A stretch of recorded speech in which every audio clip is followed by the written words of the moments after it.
So, President Donald Trump, after his conviction in his kangaroo court show trial in New York, has hinted at returning the favor and going after corrupt political opponents after the election. And as polling numbers in deep blue states are continuing to trend towards Trump, the confidence of his campaign is growing, leading to an unbelievable optimism that New York, of all places, might actually be in play. In fact, the former president is predicting that he will win the state of New York in November, calling it one of the greatest wins in the history of the state. Take a look at this. I believe that with your support, we can win the state of New York, and I'm looking to win it as your presidential nominee. We are going to win New York. Remember those words. I hope I'm going to be correct.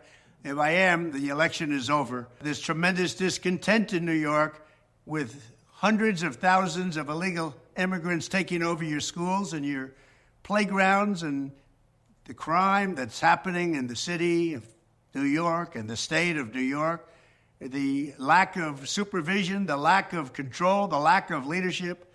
Terrible thing is happening in New York. I think we can win it. Under a Trump administration, we're going to turn New York around, and we're going to turn it around very fast. Now, you might be thinking, come on, that's ridiculous. Trump could never actually win New York, and you might be right. And up until a few weeks ago, I too might have considered that as an impossibility. But today I saw something that made me sit up and take notice. New York Governor Kathy Hochul, or Hochul, or however you want to call her, has suddenly announced that her plan, the much disliked Metropolitan Transportation Authority price hike, which was set to dramatically increase tolls starting June 30th, will now be delayed indefinitely. Get this. This was written in the New York Post this morning. They said, the governor is concerned about the economy recovery in Manhattan and the cost of living. New Yorkers are struggling. It's not the right time to do it. This according to a source. Then you have, they quote the Representative Nicole Maliotakis, Republican, who told the New York Post that it is welcome news the Governor Hochul is considering delaying congestion pricing, scheduled to begin June 30th due to our pressure, the public's outcry, and concerns it will impact Democrats in November's election. And the Post went on to report that Hochul's waffling, however, came as a surprise to key Democratic lawmakers. You've got Senator Liz Krueger, who said Senate Dems had not been briefed or given a bill, and she chairs the Finance Committee. The article goes on to talk about congestion pricing, which they say was pitched as a way to reduce city traffic, raise money for public transit, and improve air quality. And it has been slammed by both parties as a, quote, cash grab that will drain even locals who don't own cars. Now, my friends, this informs me that the governor of New York is responding to very real concern that the political fallout of her state's actions against Trump is hurting them much, much more than we will ever know. They are never going to let on how badly things hurt from this. I suspect that there is a palpable fear behind closed doors, not just for the political cost, but also what might happen if Trump doesn't just win the White House in November, but what happens if he ends up blowing out Biden?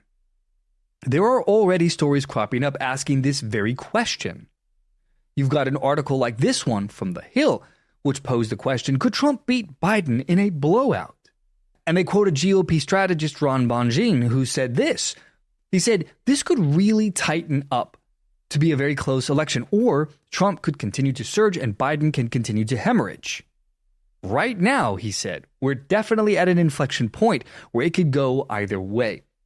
And the stories about Biden not being mentally fit are starting to come faster and faster from news outlets.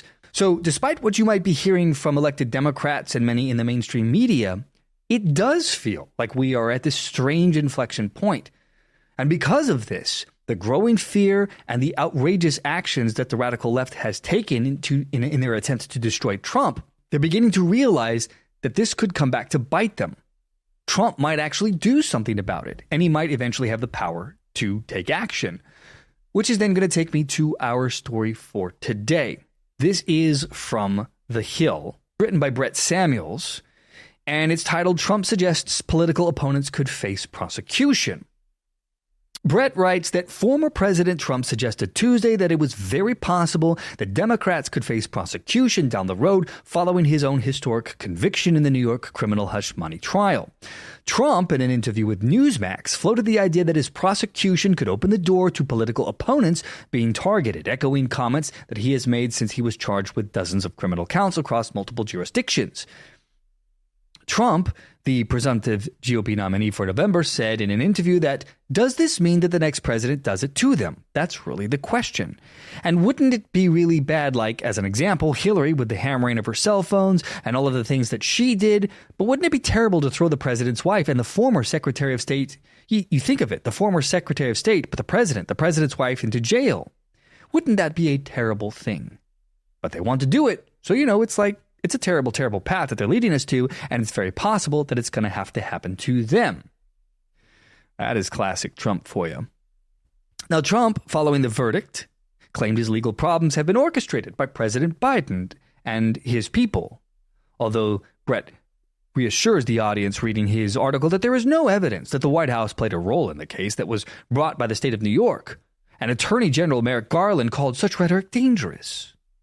The former president, the article goes on to say, is also facing criminal charges in Washington, D.C., Georgia, and Florida, and has previously suggested his own prosecution could open the door to future presidents targeting their opponents. Now, Trump himself said that if he was elected, he would appoint a real special prosecutor to go after the most corrupt president in the history of the USA, Joe Biden, the entire Biden crime family, and all others involved with the destruction of our elections, borders, and country itself. Trump also has tried to downplay the idea that he's out for revenge if he wins the second term, saying in recent months that success would be his ultimate retribution.